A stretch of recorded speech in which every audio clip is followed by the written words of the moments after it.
Hello students, welcome to your channel study you can. आज हम लोग पढ़ेंगे फिजिक्स सीरीज में रिफ्लेक्शन बाय स्फेरिकल मिरर। तो सबसे पहले हम लोग स्फेरिकल मिरर के बारे में समझ लेते हैं कि व्हाट इज स्फेरिकल मिरर। तो स्फेरिकल मिरर में ही वर्ड है स्फेयर, स्फेरिकल यानी spherical mirror is part of sphere. Spherical mirror जो होता है वो पार्ट ऑफ हॉलो स्फेयर होता है। तो ये हॉलो स्फेयर एक हम लोग बना लिए, हॉलो स्फेयर, और इसका एक पार्ट हम लोग ऐसे काट लेते हैं। तो इसके बाद जो हमारा ये जो पार्ट बना, दिस इज नोन एज, अब ये जो पार्ट को हम लोग आउटवर्ड सरफेस, इसका जो है आउटवर्ड सरफेस को सिल्वरिंग करने के बाद उसको पॉलिश कर दिया जाता है। जैसे कि here it is concave mirror, तो इसका आउटवर्ड सरफेस जो है इट इज सिल्वर्ड, और सिल्वर करने के बाद किसी भी पेंट से इसको पॉलिश कर दिया जाता है। देन इनवर्ड सरफेस आपका रिफ्लेक्टिंग हो गया, इनवर्ड सरफेस आपका रिफ्लेक्टिंग हो गया। तो this is known as concave mirror. तो is the spherical mirror in which concave यानी अंदर वाला जो पार्ट होता है वो अगर रिफ्लेक्टिंग होता है, that is known as concave mirror. और जिसमें आउटवर्ड सरफेस, अंदर वाला सरफेस को अगर हम पॉलिश कर देते हैं, सिल्वरिंग करने के बाद पॉलिश कर देते हैं, तो आउटवर्ड जो सरफेस है वो रिफ्लेक्टिंग हो जाता है, यानी आउटवर्ड सरफेस पर रिफ्लेक्शन ऑफ लाइट यानी बाउंसिंग बैक ऑफ लाइट होगा। और कॉन्केव में इनवर्ड सरफेस पर बाउंसिंग बैक ऑफ लाइट होगा। तो this is known as concave mirror and this is known as convex mirror. अब इसमें डिफरेंट टर्म्स को अब हम लोग समझते हैं।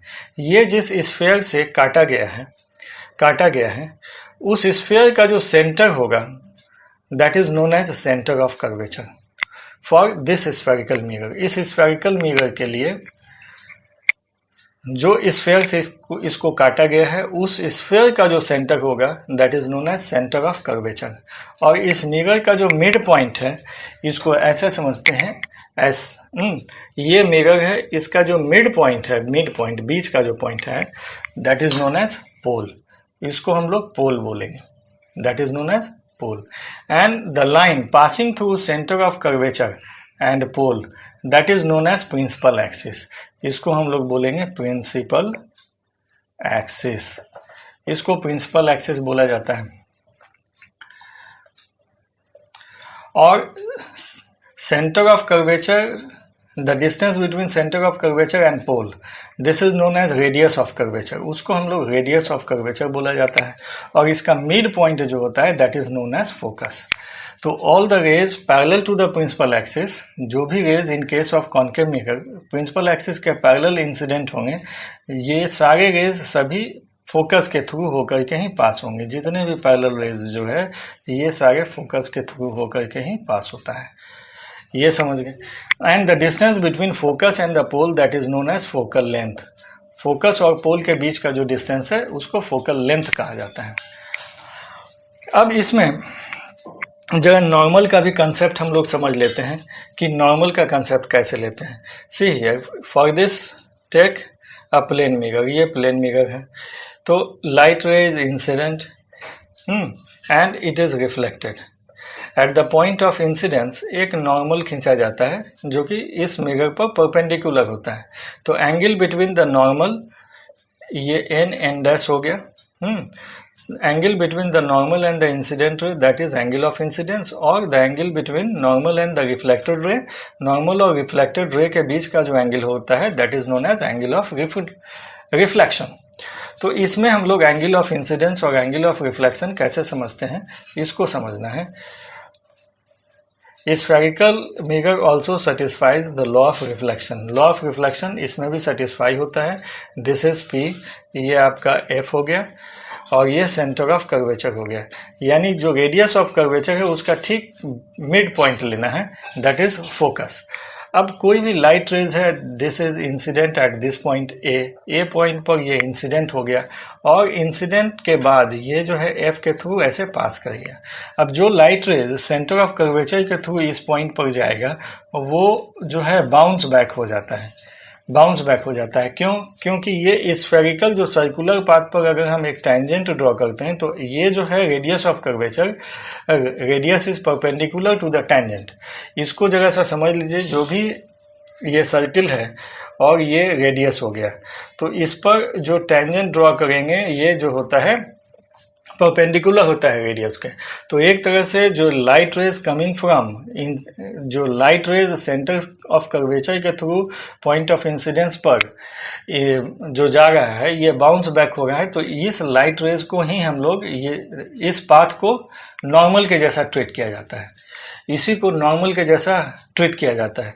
तो यहाँ पर हो गया इंसिडेंट रे और ये नॉर्मल हो गया, उसके बीच का एंगल ऑफ इंसिडेंस, और नॉर्मल और रिफ्लेक्टेड रे है तो उसके बीच का एंगल ऑफ रिफ्लेक्शन। एक चीज यहाँ ध्यान रखना है कि जब भी रे डायग्राम बनाएंगे तो डायरेक्शन ऑफ रेज को डिनोट करना कभी नहीं भूलना है, क्योंकि इसी से पता चलता है कि विच वन इज इंसिडेंट रे and which one is reflected रे। इंसिडेंट रे कौन सा रे इंसिडेंट हो रहा है और कौन सा रे रिफ्लेक्ट हो रहा है। कि अगर यहाँ पर डायरेक्शन ऑफ लाइट अगर हम नहीं देते हैं एरो के थ्रू तो ये हमारा डायग्राम रॉन्ग हो जाएगा और वहाँ पर मार्क्स जो है रे डायग्राम में नहीं मिलेगा, फुल मार्क्स नहीं मिलेगा।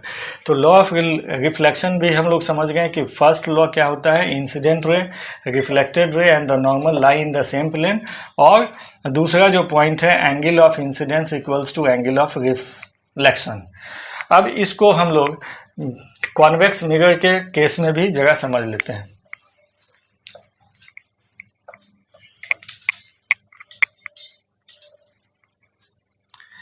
This one is hollow sphere, एक हॉलो स्फेयर बनाया गया, इसको यहाँ से ऐसे हम काट लेते हैं और इसका इनवर्ड सरफेस जो है दिस इज सिल्वर्ड और उसके ऊपर से एक पेंट चढ़ा दिया जाता है किसी भी कलर का। तो ये जो है आपका बन गया convex mirror. Light ray is incident and then after it is reflected. इसका जो सेंटर आएगा that is known as centre of curvature, इसको सेंटर ऑफ कर्वेचर मार्क कर लिया गया। एंड आफ्टर दैट इसको हम लोग मिटा देते हैं। तो याद रखना है कि spherical mirror is a part of hollow sphere, ये हॉलो स्फेयर का ही पार्ट होता है जिसका इनवर्ड या आउटवर्ड दोनों में से किसी एक सरफेस को पॉलिश कर देते हैं। अगर आउटवर्ड सरफेस को पॉलिश करेंगे तो कॉनकेव मिरर बनेगा, और इस केस में इनवर्ड सरफेस को अगर पॉलिश कर दिया गया है तो आउटवर्ड सरफेस रिफ्लेक्टिंग हो गया, तो आउटवर्ड सरफेस जो है रिफ्लेक्टिंग हो गया और ये हो गया कॉन्वेक्स मिरर। कॉन्वेक्स मिरर, ये कॉन्वेक्स मिरर हो गया। अब इस मिरर का जो मिड पॉइंट आएगा that is known as pole, उसको पोल बोलेंगे। और the line which passes through pole and centre of curvature that is known as principal axis, ये जो है प्रिंसिपल एक्सिस हो गया। तो पोल और सेंटर के बीच का जो डिस्टेंस है उसको बोला जाता है रेडियस ऑफ कर्वेचर, और इसका जो मिड पॉइंट होता है that is known as focus. और पोल और फोकस के बीच का जो डिस्टेंस होता है that is known as focal length, इसको स्मॉल एफ से रिप्रेजेंट करते हैं। तो एफ इक्वल्स टू हमेशा याद रखना है r/2। एफ इक्वल्स टू क्या होता है, एफ इक्वल्स टू r/2 होता है। अब इस केस में भी हम लोग नॉर्मल के हेल्प से angle of incidence I equals to R को जगह हम लोग देख लेते हैं।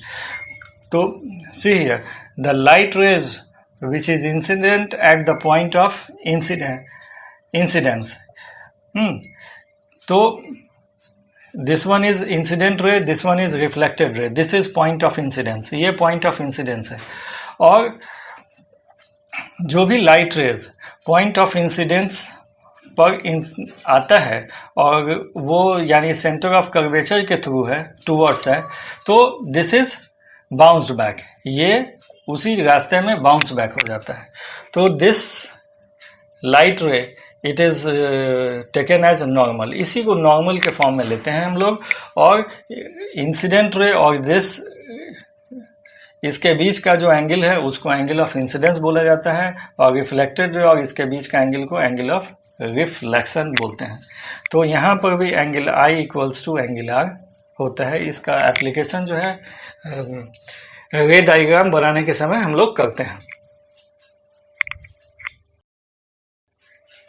अब हम लोग लेते हैं ray diagram for formation of image by spherical mirror. तो बाय स्फेरिकल मिरर।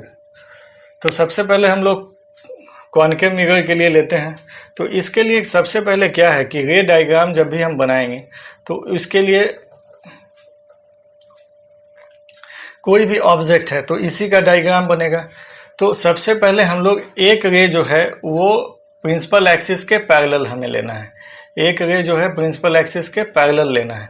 तो ये जो पैरेलल रेज है ये फोकस के थ्रू आकर के फोकस के थ्रू पास करेगा, ये मैंडेटरी है। अब दूसरा जो है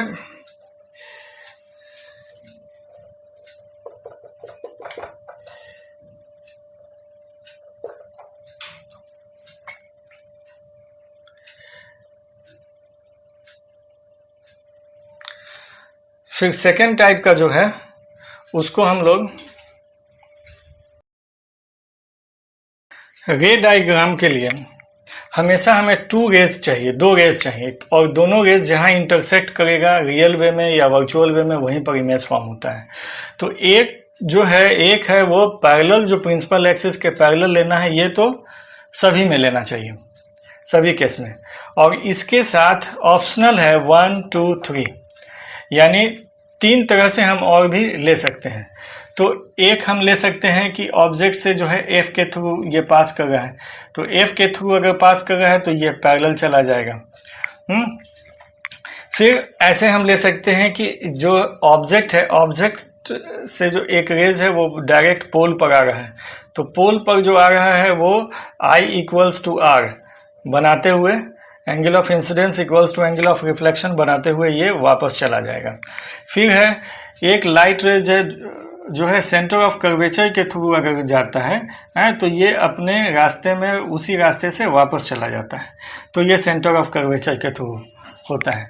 तो एक नंबर इसको तो लेना ही है। इसके साथ साथ अगर हम या तो इसको ले लें या तो इस फॉर्म में लाइट रेज दूसरा ले लें या इस फॉर्म में लाइट रेज दूसरा ले लें, यानी एटलीस्ट हमें 2 लाइट रेज हमें चाहिए, और दोनों लाइट रेज जहां इंटरसेक्ट करेगा वहीं पर इमेज फॉर्म होता है। तो एक नंबर का जो डायग्राम है, यानी पैरेलल जो हमें लेना है प्रिंसिपल एक्सिस के, एक पैरेलल लाइट रेज लेना है, उसके साथ दूसरा जो है यानी ये 2 नंबर हो गया, ये 3 नंबर हो गया, ये 4 नंबर हो गया। तो 2 3 4 में से कोई भी एक हम सेलेक्ट करके एज पर रिक्वायरमेंट और कन्वेनियंस यानी सुविधा के अनुसार, जो भी कन्वेनियंस है, जो भी सुविधाजनक है, उसको हम लोग ले सकते हैं और रे डायग्राम बना सकते हैं।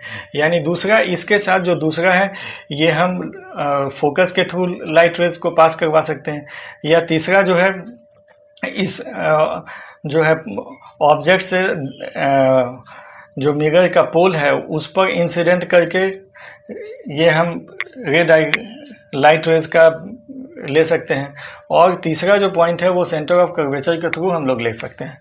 तो फर्स्ट के साथ इन तीनों में से किसी एक का कॉम्बिनेशन ले करके हम लोग ये रे डायग्राम बनाते हैं फॉर फॉर्मेशन ऑफ इमेज, और इमेज का पोजीशन और उसका साइज, नेचर हम लोग दिखा सकते हैं।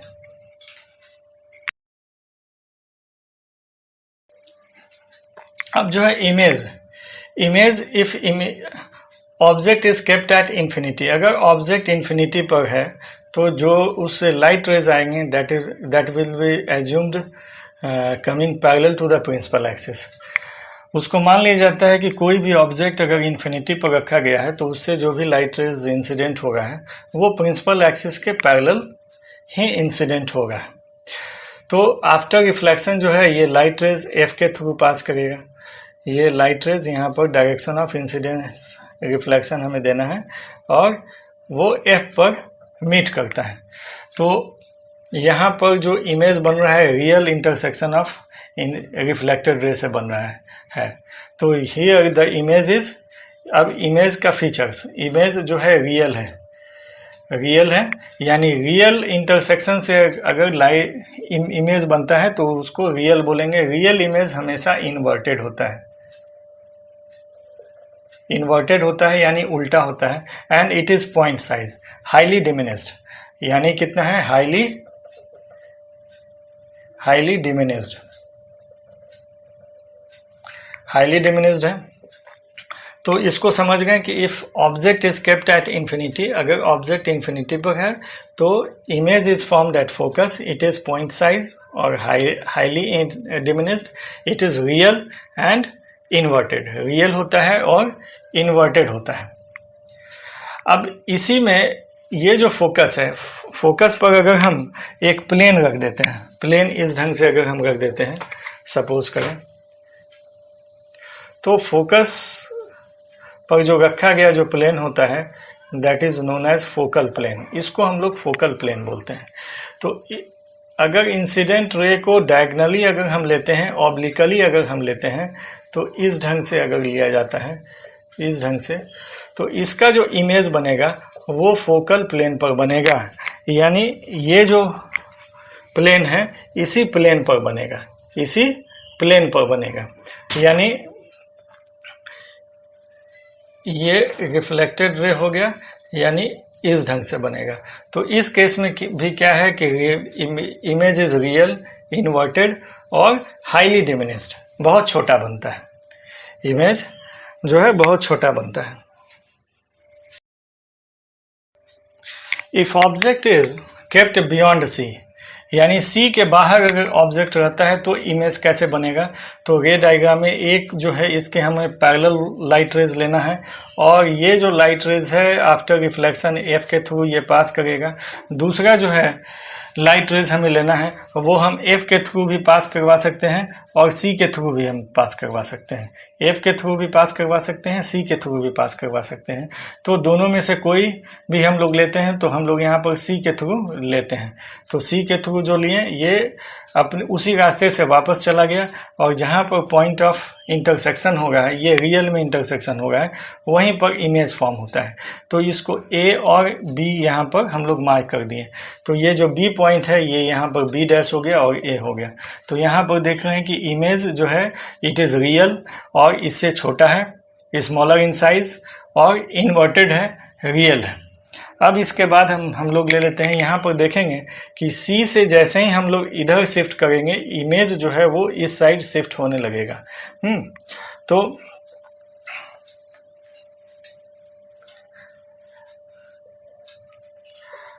अब हम लोग यहाँ सेंटर ऑफ कर्वेचर मार्क करते हैं, इसी का जो मिड पॉइंट है, बीच का जो पॉइंट है उसको फोकस ले लिया जाता है और ये जो है ऑब्जेक्ट को सेंटर ऑफ कर्वेचर पर रखते हैं। सेंटर ऑफ कर्वेचर पर रखते हैं तो फर्स्ट जो रे हमें लेना है ये इसका पैरेलल लेना है प्रिंसिपल एक्सिस के, तो ये पैरेलल हो गया और ये आफ्टर रिफ्लेक्शन ये जो है फोकस के थ्रू पास कर जाएगा। तो सेकेंड रेज हम पोल के थ्रू भी ले सकते हैं और फोकस के थ्रू ले सकते हैं। तो हमें यहाँ फोकस के थ्रू ले लेते हैं, फोकस के थ्रू ऐसे, और ये आफ्टर रिफ्लेक्शन जो है ये प्रिंसिपल एक्सिस के पैरेलल हो जाएगा। तो आप लोगों को स्केल से बनाना है, स्केल्स और पेंसिल से अगर बनाएंगे तो एग्जैक्ट निकलेगा ये। और यहाँ जो इमेज बनता है वो पॉइंट ऑफ इंटरसेक्शन, यहाँ इमेज फॉर्मेशन हो गया। अब यहाँ पर डायरेक्शन ऑफ इंसिडेंट रे और रिफ्लेक्टेड रे हम लोग को डिनोट कर देना है, दिखा देना है। तो इंसिडेंट रे हो गया, ये रिफ्लेक्टेड रे, और यहाँ पर ये इंसिडेंट रे हो गया, ये reflected ray. In this case तो when object is kept at C, अगर सी पर हम लोग ऑब्जेक्ट अगर रखते हैं ए बी, तो image is also formed at C, image भी सी पर ही बनेगा। तो ये जो टिप है यहाँ पर ए डैश हो गया और ये यहाँ बी डैश हो गया। इमेज जो है रियल है, इट इज रियल और इन्वर्टेड है और सेम साइज है। यहाँ पर इमेज जो बन रहा है वो रियल है, इन्वर्टेड है और सेम साइज है। तो ये समझ में आ गया। अब हम लोग नेक्स्ट टाइप पर चलते हैं।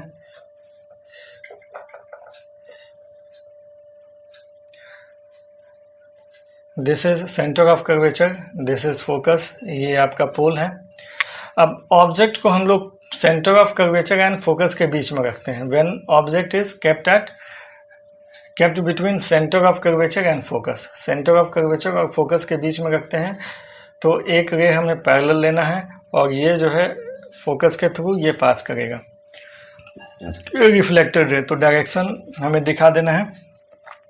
और दूसरा रेज हमें फोकस से ले लेते हैं, फोकस के थ्रू हम लोग लेते हैं। तो फोकस से लेने के बाद आफ्टर रिफ्लेक्शन जो है ये प्रिंसिपल एक्सिस के पैरेलल होकर के रिफ्लेक्ट करेगा। तो यह इस पॉइंट पर ये दोनों रेज जो है इंसिडेंट रे और ये इसका रिफ्लेक्शन, ये दोनों रेज का रिफ्लेक्टेड रे जो है यहाँ पर इंटरसेक्ट कर रहा है। इसी पॉइंट पर आपका इमेज फॉर्मेशन होगा। तो इमेज फॉर्मेशन हो गया, इसको ए बी ले लेते हैं। तो ए जो टिप है यहाँ पर आ गया ए डैश और ये बी डैश। तो अब इसमें क्या है कि when object is kept between C and F, C और एफ के बीच में ऑब्जेक्ट रखते हैं तो image is formed beyond C. Image आपका सी के बियॉन्ड बन रहा है। ये रियल है, इन्वर्टेड है और मैग्नीफाइड है, यानी ऑब्जेक्ट साइज से इमेज साइज आपका बड़ा है। This is magnified image. Magnified image form होगा। एक चीज यहाँ पर यह भी याद रखना है कि ये जो रियल इमेज होता है it is always obtained on screen. Real image के लिए हमें स्क्रीन चाहिए। रियल इमेज के लिए यहाँ पर रियल इमेज बन रहा है, इन्वर्टेड हो रहा है, इन्वर्टेड एंड मैग्नीफाइड। मैग्नीफाइड का मतलब ऑब्जेक्ट से इमेज साइज जो है बड़ा है। ऑब्जेक्ट से इमेज साइज जो है वो बड़ा है। अब इसके बाद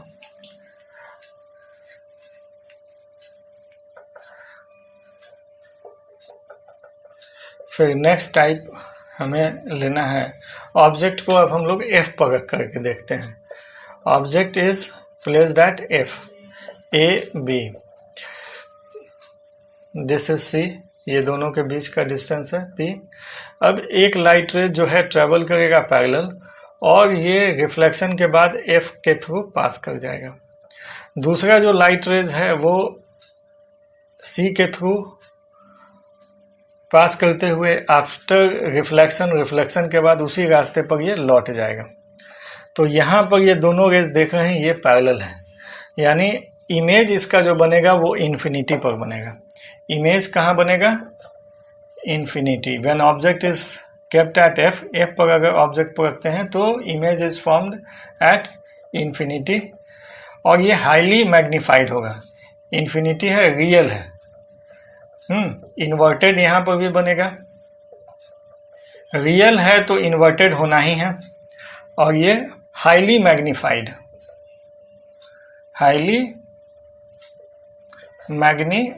image is obtained, is formed. Highly magnified image is formed, ये इसमें हाईली मैग्नीफाइड इमेज बनता है।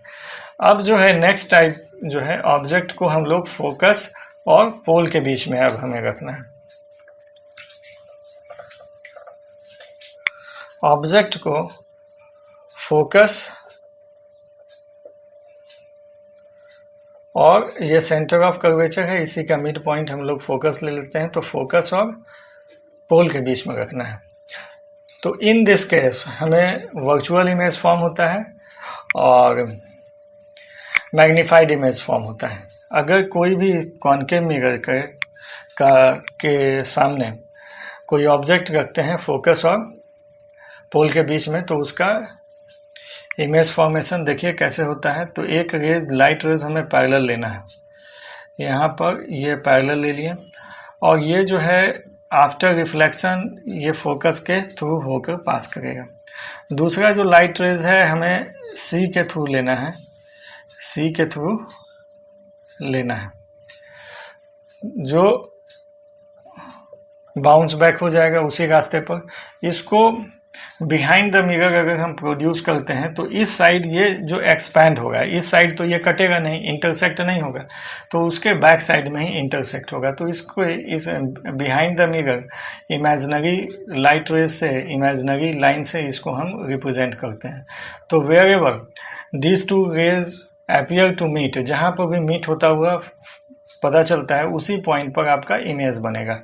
तो दिस इमेज इज वर्चुअल। ये जो इमेज है क्या है?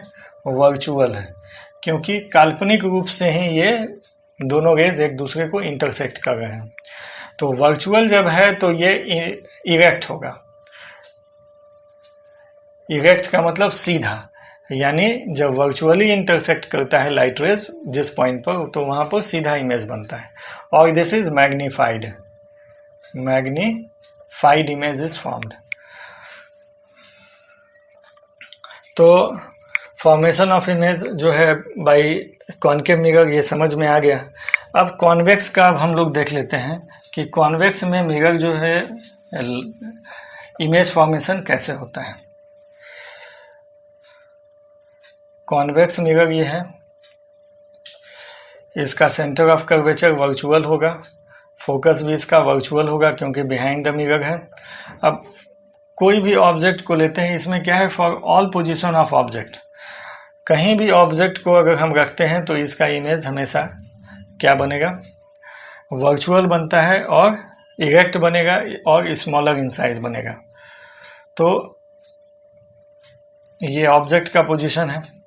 अब लाइट रे एक जो है parallel to the principal axis incident हो गया। इंसिडेंट के बाद this the reflected ray appears to be coming from focus, ये फोकस से आता हुआ नजर आएगा क्योंकि इसके पीछे तो जा नहीं सकता है, क्योंकि इसका इनवर्ड जो सरफेस है वो पॉलिश्ड है और उस पर पेंट लगा हुआ है।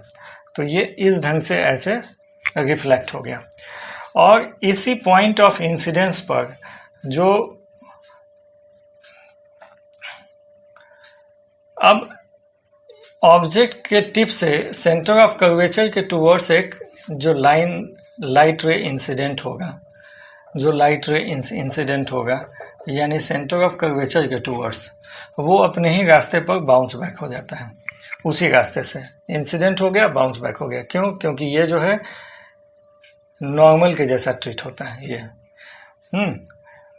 क्योंकि ये जो टेंजेंट है, टेंजेंट पर ये परपेंडिकुलर है, that is why perpendicular surface पर जो भी लाइट रेज आता है along normal, that is bounce back. और इस केस में angle of incidence equals to angle of reflection दोनों जीरो होता है। अब ये जो virtually these two rays virtually appear to intersect each other at this point, तो इसी पॉइंट पर आपका इमेज फॉर्म होगा। तो इसको ए बी ले लेते हैं, तो यहाँ पर ए डैश हो गया और ये बी डैश हो गया, ये ए डैश और बी डैश हो गया। This is position of image. तो इस ढंग से हम लोग ray diagram for formation of image हम निकाल सकते हैं, रे डायग्राम बना सकते हैं in case of convex mirror. तो कॉन्वेक्स मिरर में याद रखना है कि for all position of object image is always virtual, erect और smaller in size. That is why it is used as rear view mirror in vehicles, automobiles में rear view mirror के जैसा use इसको किया जाता है और इसका एरिया बहुत लार्ज होता है। अब कॉनकेव मिरर और कॉन्वेक्स मिरर का एक कंपैरिजन अब हम लोग समझ लेते हैं। ये है आपका कॉनकेव मिरर और यहाँ हम लोग कॉन्वेक्स मिरर ले लेते हैं और ये कॉन्वेक्स मिरर हो गया। अब प्लेन मिरर भी हम लोग जगह सा ले लेते हैं, प्लेन मिरर भी हम लोग ले ले रहे हैं। तो ये जो लाइट रेज जो है प्रिंसिपल एक्सिस के पैरेलल जो भी लाइट रेज है, ये रिफ्लेक्शन के बाद फोकस पर मीट करता है। जितने भी पैरेलल रेज है वो फोकस पर मीट करेंगे, फोकस पर मीट करेंगे। तो that is why it is known as converging mirror, यानी कॉनकेव मिरर को हम लोग कन्वर्जिंग मिरर बोलते हैं। और कॉन्वेक्स मिरर जो है जितने भी पैरेलल रेज है ये डाइवर्ज होगा, यानी ये जो है सारा फोकस के थ्रू आता हुआ नजर आएगा reflected ray in each case. Focus से आता हुआ नजर आता है, तो this is known as diverging mirror. इसको कन्वर्जिंग मिरर और इसको डाइवर्जिंग मिरर बोलते हैं, डाइवर्जिंग मिरर इसको बोला जाता है।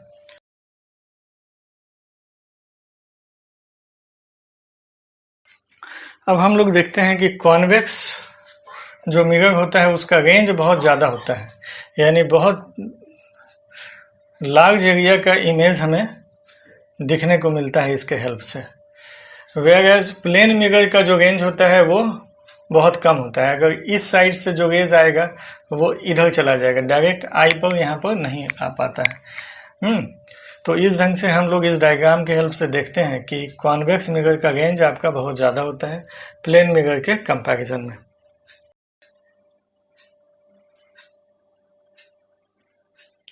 अब हम लोग समझ लेते हैं यूज ऑफ स्फेरिकल मिरर।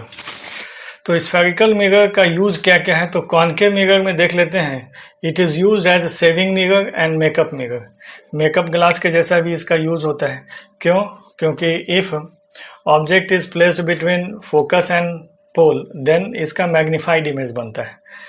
तो फिर सेकेंड इसका यूज है कि it is use in torch and search light. Torch और सर्च लाइट में यूज होता है एंड हेडलाइट्स ऑफ व्हीकल में इसका यूज करते हैं हम लोग। फिर it is used as doctor's head mirror to focus light coming from lamp on body parts.